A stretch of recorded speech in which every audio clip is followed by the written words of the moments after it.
Dobrý den, dámy a pánové. Mé jméno je Lukáš Krchňák, jsem CEO ve společnosti Sušánka a Partneři Group. Vítám vás v naším prvním díle série podcastů, které budou primárně zaměřené na slovenské posluchače. V těchto podcastech vás budeme primárně provádět s naší partnerskou společností a kolegy z Highgate Group. Dnešním prvním hostem této série podcastů je partner skupiny Highgate Group Petr Varga. Petře, děkuji, že jste přijal pozvání do tohoto prvního dílu. Dobrý deň. Petře, s tím, že naši posluchači nás primárně znají jako Multifamily Sušánka a Partneři. My jsme si vás vybrali jako skupinu, která nám bude pomáhat s právní a daňovou problematikou v rámci našich slovenských klientů. Tak jsem chtěl jenom ze začátku vás poprosit, na nás trošičku vaši skupinu Highgate Group představíte. No, tak to je taká ťažká otázka, lebo keď mám teraz predstavovať Highgate Group, tak určite veľa poslucháčov by to mohlo vypnúť, lebo to nemusí byť zaujímavé, tak to skúsim tak nejak dať do takéhoto zaujímavej nejakej tóniny. My sme právnici, daňari a účtovníci, to znamená, že klient u nás nájde komplexný servis, pokiaľ toto znie relatívne všedne, ale to, čo nás podľa mňa odlišuje a kde nevidíme úplne konkurenciu na tom trhu na Slovensku, je to, že my veľmi efektívne vieme prepájať právo a dane. Mám nejaké príklady, ktoré mi napadajú. Riešime aj s vami tie témy zverejneckých fondov, nadačné fondy, a to nemusia byť len české, to môžu byť zahraničné, kde povedzme Slovenská finančná správa má názor, že akýkoľvek príjem, ktorý odtiaľ plynie, sa zdaňuje 45,4% alebo do výšky 45,4%. A teraz, že tento názor vyplýva z toho, že tam nevidí nikde v tom konkrétnom zákone žiadne ustanovenie, ktoré by tvrdilo niečo iné. A tá naša pozícia, lebo toto je taký, nazvem to, že daňový názor daňového poradcu, a my tým, že sme aj právnici, sme advokáti, tak sa na problematiku právnych predpisov, ktoré nedávajú jednoznačnú odpoveď, pozeráme aj cez prizmu teórie práva, ústavného práva. Proste ideme hlbšie do nejakých základných postulátov, výkladových metód, ako sa vôbec celkovo daňové právo má vykladať. A na podklade toho vlastne vieme prísť k výsledku, ktorý je úplne opačný ako taký, ktorý tá finančná správa prezentuje, ktorý si myslíme, že na konci dňa by pred Najvyšším správnym súdom vedel byť obhájený. Druhý príklad, ktorý mi napadá, je, teraz sme riešili pre jedného klienta úroky, že má nejaké úroky, ktoré mu neboli vyplatené a chce ich nahradiť pôžičkou, akože istinou voči pôžičke. A otázka znela, že či takéto nahradenie, sa to volá, že privatívna novácia, že či takéto niečo sa zdaňuje. Opäť to nie je nikde povedané v zákone, že žiadny právnik alebo ktokoľvek, kto si chce prečítať zákon a nájsť tú odpoveď, to tam nenájde. A preto je to náročnejšie. A preto toto je tá naša pozícia, kde jednoducho tá jurisdikcia daňového poradcu, alebo povedzme, že osoby, ktorá možno nepozná tú teóriu práva, nepozná také tie základné princípy zdaňovania a vôbec celkovo tie možno tie fundamentálne podklady na to, ktoré nás vedú k tomu, aby sme vedeli lepšie vykladať to právo, tak bez týchto podkladov jednoducho my nevieme, že ten základný vyprávač ten, kto interpretuje to právo, to nevie zodpovedať takúto otázku. A tam je tá naša pozícia, že my klientovi vieme takúto otázku zodpovedať, pretože sa cítime byť, nechcem teraz povedať tak nepokorne, ale že fundovaný v tom, že nás tá teória práva baví, nás baví proste vykladať právo v situáciách, keď to nie je úplne jednoznačné.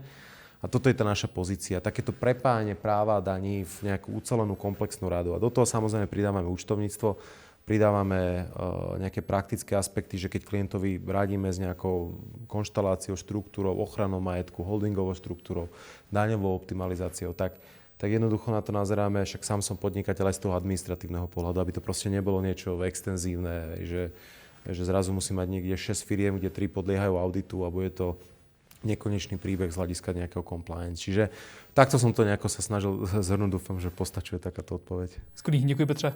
Ono, část vlastně našich posluchačů nás uslyší ve vícero dílech, protože jedna z věcí, co jsme chtěli, tak jsme chtěli v jednotlivých tématech více dopodrobna a řešit s našimi posluchači reálné příklady z praxe, než jenom nějaké věci brát po povrchu. V dnešním díle se primárně, Petře, zaměříme na mezinárodní holdingové struktury, takže moje první otázka zní, když za vámi přijde slovenský klient, který uvažuje nad nějakou holdingovou strukturou, trustem, rodinným nadačním fondem, co jsou první věci nebo kroky, co s tím klientem projdete a dáváte klientovi nějaké podněty k tomu, ať si uvědomí, jestli to vůbec má smysl, jestli to v jeho situaci není jenom nějaká drahá věc nebo drahý trend, který má nějaký známý v rámci jeho firmy. Tak co jsou ty první kroky v tomto rozhovoru, co s klienty vedete? Tak ono by som to rozdelil na súkromnú štruktúru a holdingovú štruktúru. Že vnímam, to sú dve oddelené otázky, že tá súkromná štruktúra, pod to by som zverejnecký fond, nadačný fond, lichtenštajnský fond, Jersey, Guernsey, proste tieto, nazvem to common law štruktúry, ktoré k nám presakujú a teda prichádzajú na chuť aj Slováci takýmto štruktúram, tak to je jedna debata, kde teda možno tá odpoveď znie, že pokiaľ tá osoba má nejaký určitý net worth, nejaký majetok, tak od nejakej úrovne už to dáva zmysel vôbec tejto téme sa venovať. Jednak preto, že to niečo stojí, však každá krajina má inú cenovku a každá štruktúra má inú cenovku. A jednak aj preto, že to musí mať nejaký ekonomický zmysel v zmysle toho, že naozaj už pri tej určitej miere bohatstva už proste ten človek postúpil do inej kategórie, teraz to poviem tak obrazne, inej kategórie, kde jednoducho už sa musí zapodievať aj tou témou ochrany toho majetku, že ako to nastaviť. Teraz nie nevyhnutne voči veriteľom eventuálnym, ale aj voči nejakým turbulenciám v rodine a podobne. Čiže to je jedna otázka. A druhá, medzinárodná holdingová štruktúra, alebo inými slovami, že kedy sa Slovákovi, kedy by Slovák mal sa zamýšľať na nejakou zahraničnou holdingovou štruktúrou. Tu tá otázka možno je trošičku taká viac záľudná v tom, že nie vždy sa to nevyhnutne oplatí. Samozrejme, že v kombinácii s nejakým trustom zahraničným, tak ten zahraničný holding sa javí niekedy ako must have z toho dôvodu, že naše právo je neúplne kompatibilné so zahraničnými štruktúrami a je tam potrebné nejaký medzikrok, ktoré slovenské právo pozná. Ale ak by táto súkromná štruktúra v zahraničí nebola a bavíme sa čisto o tom, že či sa mne oplatí alebo neoplatí ako podnikateľovi mať zahraničný holding, tak tá prvá otázka je, že na čo? Že prečo je to nevyhnutné? Že čo ten podnikateľ tým sleduje? On tým môže sledovať nejaké daňové motívy, ktoré sú prirodzené, ale my na Slovensku máme relatívne dobré, minimálne na papieri nastavené zdaňovanie holdingov. K tomu sa za chvíľku dostanem. Čiže nie je to na prvý a na druhý pohľad nevyhnutné. Pretože ten zahraničný holding jednak samozrejme prináša nejaký diskomfort administratívny, ale čo je možno niečo, čo ten podnikateľ zistí až neskôr, je to, že ten administratívny nekomfort nie je len v počiatku, ale aj potom počas toho vlastníctva toho holdingu. Teraz pred pár hodinami som mal call s írskym partnerom, kde máme írsky holding pre jedného klienta z nejakých dôvodov a riešili sme tam presne, že obyčajné podanie účtovnej závierky, kde teda tá miera tej interakcie s tým írskym poradcom je oveľa väčšia, ako by bola na Slovensku. Čiže treba sa, že ak zahraničná štruktúra, ak holdingová štruktúra, tak naozaj to musí dávať zmysel. A kde to možno dáva zmysel, jedna z takých vecí, ktorá má aj vnútorne škrie, že na Slovensku stále nie je usadená, vy v Čechách to máte relatívne jednoduchšie, my to máme zložitejšie, participation exemption sa to volá odborne. Inými slovami, že kedy holding neplatí dane, keď predáva nejaké aktíva. My na Slovensku máme nejakú podmienku, sa to volá, že substance. Je to niečo, čo vôbec nie je rozpoznané. Že čo to znamená? Nemáme k tomu žiadne relevantné, nejaký autentický výklad zo strany teda toho tvorcu tohto pravidla. A to prináša veľkú mieru nekomfortu pre aj našich klientov a preto aj z tohto dôvodu určite akože je od určitej výšky veľkosti toho podnikania a toho majetku dáva zmysel sa zamýšľať nad tými zahraničnými štruktúrami. Tady zase, Petře, shodneme, že není otázka, kam jít s majetkem, ale proč vůbec ten majetek přesouvat.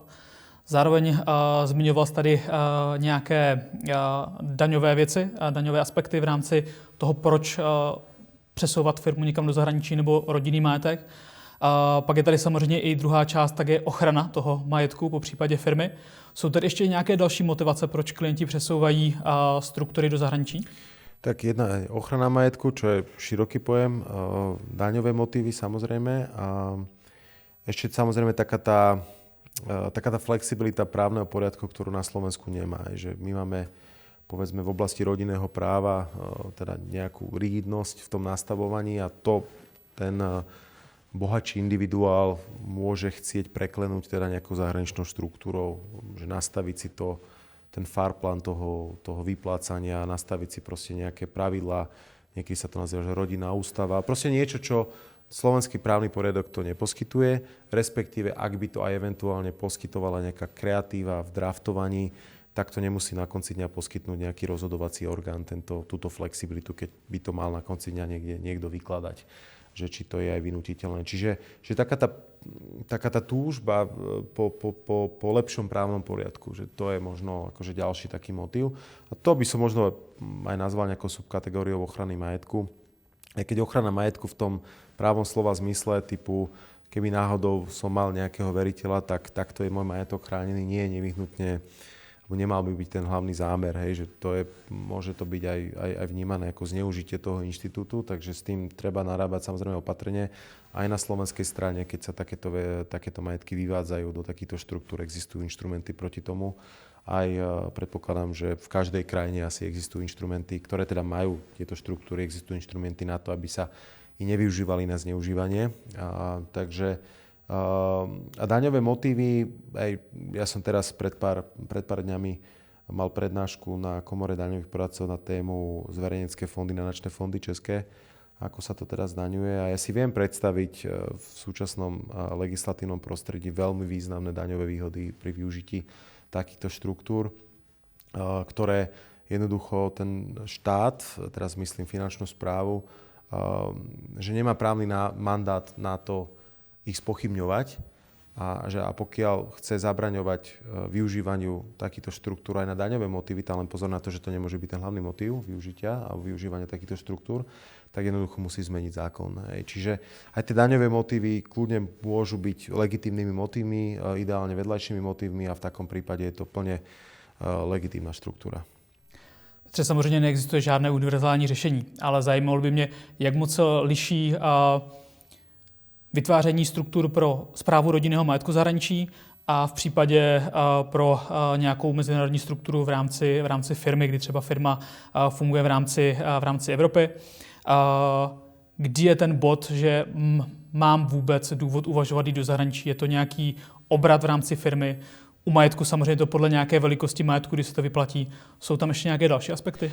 No, hej, dobre spomenuté to, že treba diferenciovať medzi presunom majetku alebo nejakého holdingu alebo niečo, nazvem to, že statickejšieho nad presunom, oproti presunu niečo dynamickejšieho, lebo pokiaľ mám fabriku na považí, tak ju neviem presunúť, aj keď teraz žiaľ posledné mesiace počúvame, koľko firiem na Slovensku zatvára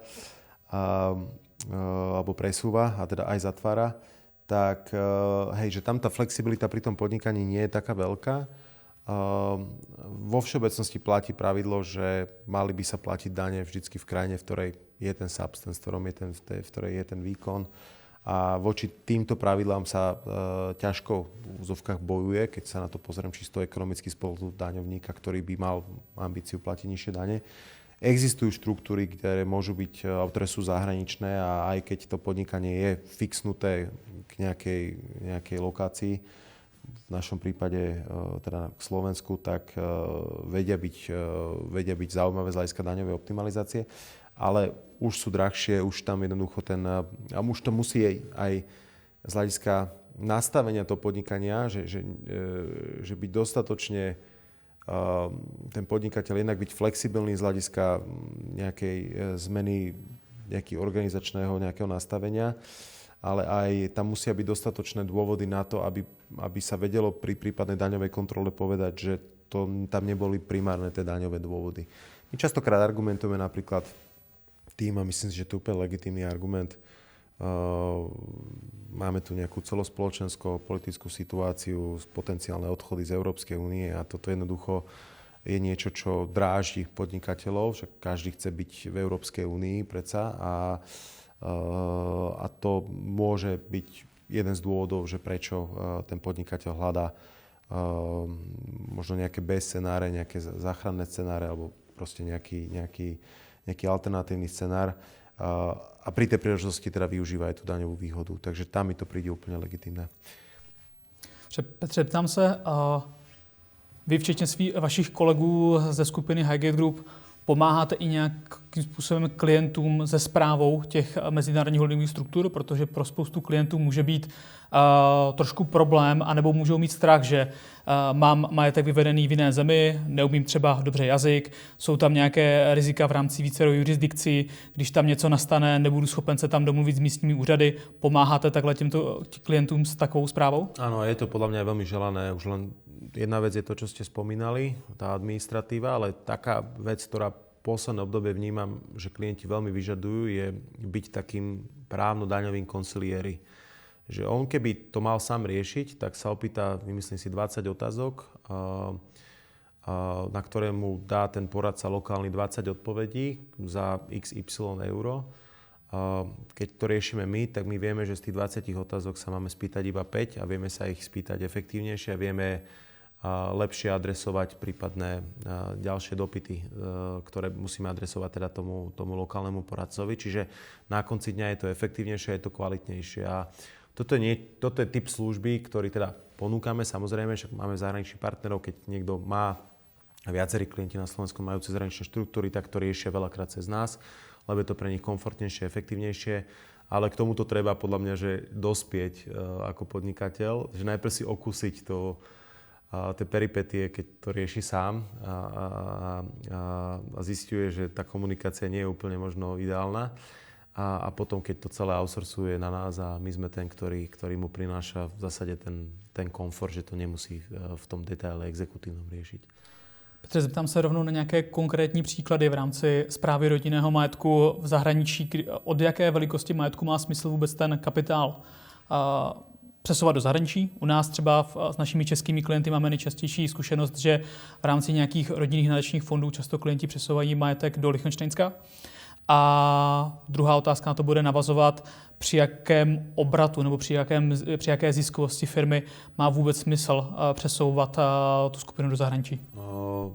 Na tú prvú otázku asi viem exaktnejšie odpovedať ako na tú druhú. Tú prvú vnímam, taká moja pomyselná hranica je nejakých 1,5 milióna eur, že keď ten net worth toho individuála je, tak už dáva zmysel sa nad tým zamýšľať. Už tie zahraničné štruktúry nie sú dramaticky drahé a vie to priniesť nejaký komfort do toho života. A zeptám se teda ještě, Petře, jaký nejčastější jurisdikce využíváte v rámci těchto Česko, Lichtenštejnsko sú tie najčastejšie. Česko z prirodzených dôvodov, lebo sa to javí byť také najkomfortnejšie z administratívneho hľadiska prirodzene. A Lichtenštejnsko z toho dôvodu, že sa tam dá aj odšoférovať v prípade, ak je to nutné. Ale čo vnímame, že existuje taký relatívny dopyt. Samozrejme, tá naša báza nie je absolútna, je to iba nejaká štatistická vzorka. Sú tie ostrovné štáty Guernsey, Jersey, ktoré teda sú takým REITs in common law priestorom. Tak toto my vnímame, že možno bude na vzostupe v najbližšie obdobie. Takže toľko k tým 1,5 miliónom. A čo sa týka toho presunu toho podnikania, tamto je ale možno také zvláštne, že poviem, že aspoň z mojej skúsenosti, že ak máme nejaké fixnejšiu štruktúru, že viac je to upnuté k tomu miestu podnikania, teraz Slovensku, tak tam by som to videl, že od tých 700-800, od toho milióna zisk do 3-4 miliónov zisk už viac je predpoklad, že tá firma je obrovská, že má proste nejaký veľmi robustný corporate governance a že tá flexibilita otočiť ten Titanic je menšia. Čiže je skôr, že aj spodná, aj horná hranica. A ak máme spoločnosti, ktoré nie sú úplne naviazané na ten priestor na Slovensku, tak tam v zásade je to v princípe neobmedzené. Máme teraz máme klienta, ktorý dlhé roky fungoval na Slovensku, prinášal obrovské množstvo verejných príjmov daňových, ale tie posledné udalosti na Slovensku, tá nepredvídateľnosť, taká tá pachuť, ktorá tu je a hlavne tá nepredvídateľnosť aj z hľadiska uplatňovania daňových inštitútov. Spomínal som ten Substance, máme ďalšie inštrumenty, super odpočet, patent box, že vlastne k tomu chýbajú nejaké výkladové stanoviská, proste nejaké, že pokiaľ tu ten podnikateľ chce využívať všetky tie inštrumenty, tak on sa niekedy aj bojí ich využiť, lebo to vie byť použité proti nemu, tak eventuálne, tak sa teda rozhodol, že investuje teda do paralelnej štruktúry, ktorá mu trvala nejaký viac ako rok, aby si ju vybudoval v inej krajine. A teda dochádza k pozvolnému exitu zo Slovenska. A je to škoda, že sú to tzv. Nevinútené chyby, ja to nazývam.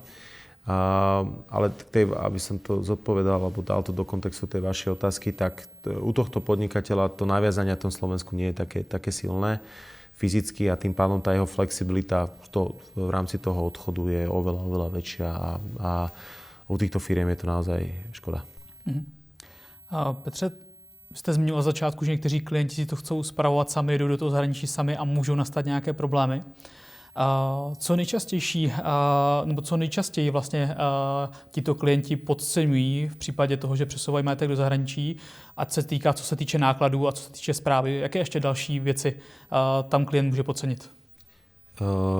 To je dobrá otázka. Ja premostím na tú moju predošlú odpoveď, že napriek tomu, že Slovensko je výzvou, bez pochyby, a robí tieto žiaľ nevinútené chyby, tak to podnikanie na Slovensku je vo veľa ohľadoch extrémne komfortné. Ja som spomínal ten prípad s tým írskym holdingom, ale takýchto prípadov je nespočetné množstvo, s ktorými sa stretávame, že tá miera tej interakcie s tým štátom, s tým poradcom v inej krajine je oveľa väčšia, oveľa náročnejšia aj na komunikáciu a celkovo akože tú operatívu, ako je na Slovensku. Čiže že veľakrát sa možno niekto nadchne tým zahraničným riešením a rozhodne sa pre firmu v Nemecku, rozhodne sa pre firmu v Anglicku, rozhodne sa pre firmu v Dánsku. Mali sme na konferencii jeden klient vlastne rozprával o svojich skúsenostiach s dánskou spoločnosťou a porovnával to, že aké je to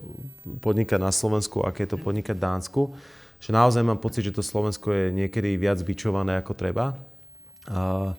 Ale nie preto, že by Slovensko robilo všetko preto, aby bičované nebolo. Je to len možno nejaký pozostatok nejakého dobrého nastavenia, ktorý možno vznikol v minulosti. A to, že to predsa je to akože domovská krajina, je to tu také viac tí podnikatelia, je to pre nich praktickejšie, viac tomu rozumejú. A toto nemajú v tom zahraničí. Čiže to zahraničie, povedzme, keď sa bavíme o tom podnikaní, že presunúť podnikanie do zahraničia, teraz povedzme to podnikanie, ktoré nie je upnuté na Slovensko geograficky, tak môže byť spojené jednak s vyššími compliance nákladmi a jednak aj s témami, ktoré možno v čase, keď prijímal to rozhodnutie kvalifikované, že ísť, neísť, tak mu neboli známe. Vzhľadom na to, že tá informačná báza o tom, že čo ho tam čaká, nebola dostatočná. Lebo na to, aby ste vy zistili, že čo vás tam čaká v tej danej krajine, tak vy musíte osloviť čím väčšia krajina, tak tým viac tam máte poradcov špecialistov. Čiže napríklad na Slovensku oslovíte, zjednodušujem nás, hej, a my vám povieme, ale v tom Nemecku musíte osloviť 10 rôznych špecialistov. Čiže vy keď oslovíte jedného, ktorý sa špecializuje na 3 témy, alebo má proste, 50 poradcov, ktorý má 3 témy a myslíte si, že toto je všetko, tak potom na vás vyskočí nejaký compliance AML, ktorý možno je inší, ako sme zvyknutí na Slovensku, s ktorým ste nepočítali a vám to dodatočne prinesie vrásky na čelo. Takže tá forma takej, by som povedal, nepredvídateľnosti, asi toto je to korektné slovo, je niečo, čo áno, tí slovenskí podnikatelia, keď idú do zahraničia, tak opomínajú. Čiže v jednej odpovedi som spomínal o tých výzvach slovenských a o tom, že teda množstvo klientov samozrejme aj presúva, aj zvažuje a aj reálne presúva. A na druhej strane, že ten komfort toho Slovenska vo veľa veciach je tak vysoký, že ten podnikateľ ho nevie dostať a získať niekde inde. Tady při vaší odpovědi jste mi trošku připomněl naše klienty nebo klienty, kteří se rozhodují využít naši službu v rámci Family Office a zvažují přesunout kapitál buď do švýcarské banky nebo do americké banky, tak to taky není jenom o tom tam přijít. Ono totiž záleží, jaká banka se na co specializuje, jak je velká. Když už tam nějakou dobu spolupracujete, máte tam individuální poplatkové struktury. Jedna banka je skvělá na financování nemovitostí v Evropě, druhá banka zase je lepší v rámci investičních produktů, takže těch aspektů je tam spoustu a i se nám stává, že klienti přesouvají peníze z jedné banky do druhé, protože v té bance, kterou si vybrali sami, tak nebyli úplně spokojení a nenaplnilo to očekávání. A Petře, já se přesunu asi do našeho posledního bloku a to bude, když byste se měl posluchačům dát nějakou radu, nad čím se mají vůbec prvotně zamýšlet a jaké otázky by měly vzniknout předtím, než vůbec začnou uvažovat nad tím, že chtějí firmu nebo rodinný majetek přesunout do zahraničí? Možno prvá základná rada je, že tie prvoplánové riešenia častokrát, ktoré možno sú vygoogliteľné alebo akokoľvek proste vynájditeľné, tak nemusia byť, že to môže byť too good to be true, hej, že máme viacero klientov, ktorí sa im chodia na konzultácie alebo sa založili v Amerike LLC a teraz ako to zdaňovať na Slovensku, lebo to videli, niekto im to odporúčil, niekde na nich vybehla nejaká reklama, to isté Dubaj, hej, že toto proste funguje, takéto prvoplánové riešenia. Že ak ísť do zahraničia, tak určite sa samozrejme nad tým zodpovednejšie zamyslieť, aj správa, aj zľava, pretože ten spätný chod vie byť náročný finančne, administratívne a ak sa neskôr zistí, že táto nie je tá správna štruktúra. Čiže ťažko povedať, že teraz, že koho osloviť, aj že povedal by som, že samozrejme to asi znie veľmi extrémne subjektívne, ale naozaj je dôležité sa na to pozrieť nielen z daňového hľadiska, ale nie len z právneho hľadiska, ale z takého kombinovaného právno-daňovo praktického hľadiska s niekým, kto naozaj má skúsenosti a dôležité je, že nie je ten pomyselný stakeholder v tom riešení, že on nie je zástupca nejakého konkrétneho riešenia, ktoré by teda prirodzene chcel presadzovať, ale je poradca, že poradí tomu klientovi, že na čo ten holding teraz v Írsku alebo ja neviem v Holandsku je dobrý príklad zakladať, alebo v Luxembursku. Však tam u notára zaplatíte 2500 € za podpis. Je tam zrážková daň na dividendy. Že prečo to potrebujete? Že keď ten investor príde, tak potom to budeme riešiť, ak to bude jeho požiadavke. Ale že pre teraz to nie je nevyhnutné. Zbytočne sa zamotáte, bude vám to brať energiu, peniaze. Že zbytočné. Že toto je podľa mňa tá úloha toho poradcu. A v tom ideálnom svete u mňa, kde ešte AI žiaľ teda neposkytuje prirodzene nejaké komplexné poradenstvo, však to sa v zásade asi úplne nedá, lebo však častokrát je to aj o pocite, o nejakej intuícii, o nejakej miere alebo teda nastaveniu k riziku. Tak jednoducho tam treba mať poradcu, ktorý s tým má věrohodné zkušenosti. Co se nám, Petře, stávalo třeba u našich klientů, kde slyšeli, měl by začít trošku víc diversifikovat to riziko, protože spoustu klientů měli jednu firmu, jednu akciovku, tam daný veškerý majetek firmy, veškeré nemovitosti, veškeré i podfirmy v rámci toho, co v rozšířené služby dělá ta jejich daná společnost. Někdo jim řekl, měl byste si založit více společností a klienti v tom nemají pořádek. Takže asi se shodneme, že nějaký prvotní krok bude vůbec nějak navrhnout tu strukturu, než se člověk pustí do nějaké realizace. A to je ještě jedna z mých posledních otázek. Jakou dobu by si člověk na to měl vlastně vyčlenit a v rámci nějakého časového rámce, za jak dlouho jste schopni vůbec tu holdingovou strukturu dát dohromady? Tak ono je to individuálne podľa veľkosti toho podnikateľa. Pokiaľ sa bavíme o obrovskej spoločnosti, samozrejme to si vyžaduje interdisciplinárne, krajinné riešenia, čo je samozrejme obrovské množstvo času.